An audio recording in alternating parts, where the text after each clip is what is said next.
I appreciate you stopping by to check out yet another episode of Vintage Audio Review, and in this episode I'm going to talk about this Harmon Kardon HK870 Power Amplifier. In 1985, if you had $525, you could purchase one of these guys, or that would be like plucking out about $1,500 in 2023 money. It was rated at 100 watts per channel into 8 ohms at not more than 0.06% THD, and it weighs in at about 27 pounds. It's a fairly simple amplifier as far as connections and features and all that. We'll do just a quick tour of it, and then I'll pop the covers off. You can kind of see the technology that was used, and then of course there will be data and my comments after using it. Here is a closer view of the front of the HK870. There's not really a lot going on. We have our power button here, and then we have two LEDs. The bottom one says wait, and that will turn amber when it's first powered on, and when everything is clear for it to apply power to the amplifier stage, it will go ahead and turn the red on LED on. So let's kind of see what happens.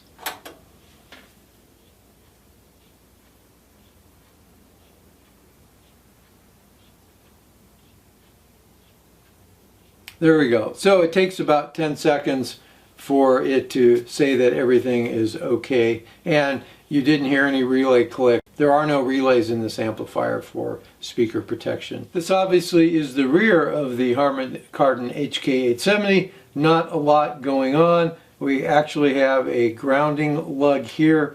We have two gold-plated RCA inputs, and we have our left and right speaker connections here. Now, a little caveat, they look like they're banana jack friendly, but they are not banana jack friendly. There might be some kind of a different size of banana jack that would fit in there, but it's not a standard banana jack size. You basically would put your wire in the sides here and clamp down on them.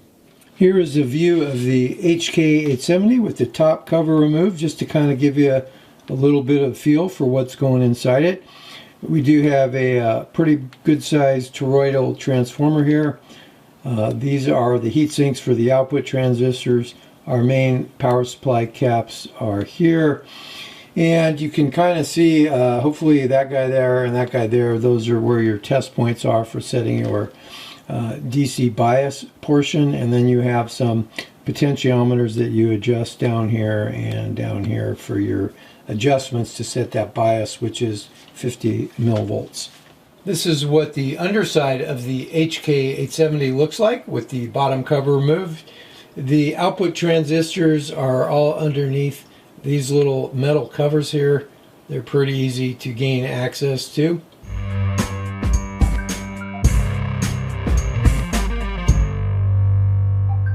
Here is our standard THD SNR plot at 1 kilohertz with the Harmon Kardon HK870 putting out about 5 watts into 8 ohms. The THDs are better than, we'll say, 0.02%, and the gain of the unit is pretty close to 29 dB. The SNRs are fairly decent at 88 dB.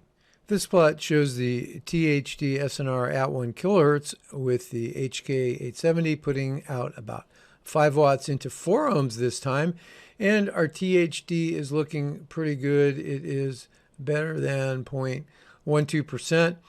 SNR is around 85 dB. Now, if you compare that to the 8 ohm 5 watt situation that was measured earlier, we have about 3 dB better SNR, and the THD is maybe just a little bit worse. I think it was like 0.02% versus 0.12%, 0.012%. So not really a lot of difference between 4 ohms and 8 ohm loads. Right now we're looking at the frequency response of the HK870 with it putting out about 5 watts into 8 ohm loads. The frequency range is 10 hertz to 30 kilohertz. There was no specification that I could find for the frequency flatness over that range, but we're looking really good. Our channels are balanced within 0.05 dB. At 30 kilohertz, we're only up 0.3 3 dB, and at 20 kilohertz we're up maybe 1/10 of a dB from being flat. And then at the low end of the band at 10 hertz we're basically flat. It's maybe 0.05 dB at worst case. And the channel balance is very, very good. Right now we're looking at the frequency response of the HK870 with it putting out about 5 watts into 4 ohm loads this time from 10 hertz to 30 kilohertz. And it pretty much looks the same as it did with 8 ohm loads. The flatness at the low end of the band is maybe 0.01 dB. And then at 20 kilohertz we're maybe, not quite 0.2 of a dB. So it looks pretty darn good. Here is the THD SNR plot at 1 kilohertz with the HK870 putting out about 100 watts into 8 ohms. And our distortion is less than, we'll say, 0.04%. And the SNRs are around, we'll just call it 98 dB. Now there is a specification that at the max power, the THD should be less than 0.06%, so we are meeting that requirement. And overall, it looks fairly decent. I will pull up the harmonics here, and here is a plot showing the harmonics, and kind of as expected, the third or odd harmonic is higher than the second or even harmonic. So right now we're at 100 watts into 8 ohms, and I'm going to go ahead and increase the input power and see how much we can get before our distortion gets kind of ugly here. So right now we're at 0.2%, 0.3%. It's still not looking too bad. We can go a little bit higher maybe. We'll call it a day right there. So maybe 126 watts into 8 ohms pushes us at maybe 1% THD. Probably would back it down one notch, and we'll just say that if we want to have less than 1% THD, we're probably at 124 watts into 8 ohms. Here is a plot showing the output impedance of the HK870, and it's actually doing pretty good. If we use the best case output impedance of the left channel right here at 1 kilohertz, we have about 0.09 dB, we'll just call it. And that translates to a damping factor of about 89. The specification was at least 100. So a damping factor of 89 is one of the higher ones I've seen, so that's pretty good. It's not at the better than 100 for the damping factor, but this shows that the HK870 does indeed have a pretty low output impedance, which is desired. Here we have a plot showing the THD versus frequency for several different output power levels, and that's into 8 ohms. Now there is a specification that the worst case THD should be about 0.03% at 20 hertz and 1 kilohertz and 0.035% at 20 kilohertz. And we are basically meeting that requirement. We're off a little bit here for the highest power level, which would be right here. This the 0 would be 100 watts and minus 15 would be 3 watts, and they change in 3 dB increments. So at 100 watts at the low end of the power band, we're maybe 0.04%. So I'm not going to really worry about that. But for the most part, we're meeting the entire THD versus frequency over a wide power range. This plot shows the crosstalk of the HK870 with it putting out 5 watts into 8 ohms for the active channel. There is a specification that at 10 kilohertz, the crosstalk between the two channels needs to be at least 70 dB, and we are there. We are maybe 72 dB for the left to right crosstalk, and we're up there at about 80 dB for the right to left crosstalk. Here we have the multi-tone response of the HK870, and it is looking to have between about 13 to 15 bits of distortion-free range.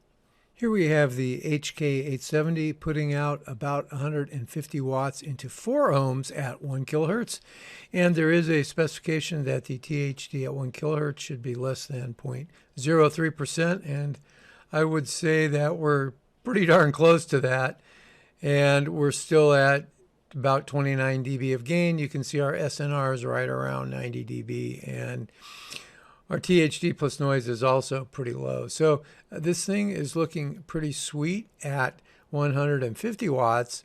In case you are curious what the harmonic content looks like, let's pull that up.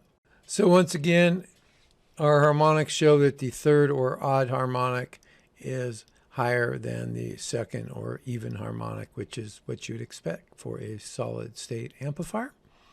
Now I'm going to go ahead and bring up the power and just see how much power we can get here into 4 ohms.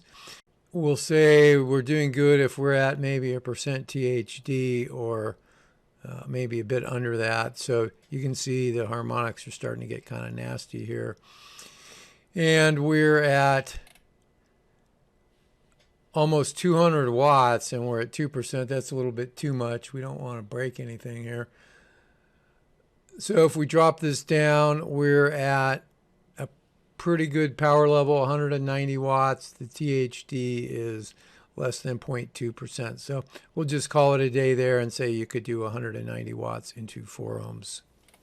I should point out that prior to doing any measurements, I set the DC offset voltages as well as the bias currents for both channels, and they were both off. So that being said, this amplifier did a really good job of meeting, I think, almost all, if not all, of its specifications from 1985. Overall, I thought it performed really well on the bench, and it never got really hot or anything like that. It's fairly easy to service as far as that goes, and I thought the build quality was decent. As far as my listening test, I connected the HK870 to my Wilson Watt3 Puppy 2 loudspeakers. My preamplifier was the Carver C1, and my music source is this little Surfans F20 music player, which plays all kinds of music files. I use either DSF or WAV files going into the Carver C1, and it does a great job. So prior to actually listening to music, I terminate the inputs to the amplifier and turn it on and listen for hum and pops and clicks. And this unit had absolutely no hum or hiss at all, which is very unusual for any amplifier, particularly a vintage amplifier. So that's saying a lot about the Harmon Kardon quality. When I powered it on, it had a very small little click or pop, just like if you had a record playing and you heard a little pop or click. It's very low level, and you would hear it turning off as well, but it's not really a big deal. As far as its sound, it does a great job reproducing sound. I don't think it added or subtracted to the sound. It never really got hot and seemed to have plenty of power. I only needed enough power to get about 96 dB SPL, so it's probably going 10-15 watts. The case really got more than just a little bit warm after all my listening, so it runs fairly cool. And for most people, this would be a great amp for either a 4 or 8 ohm loudspeaker, as best I can tell. So if you have a chance to pick one up and it's working, it would be a great addition to your collection, I am sure, or possibly even a main system amplifier. So once again, if you liked the video, as you know, click the little thumbs up button. If you have any comments or experiences that you'd like to share, you can do that in the comment section, of course. And if you have not subscribed to the channel, that would be a very nice thing for you to do to help the channel grow. And until next time, have a great day or night.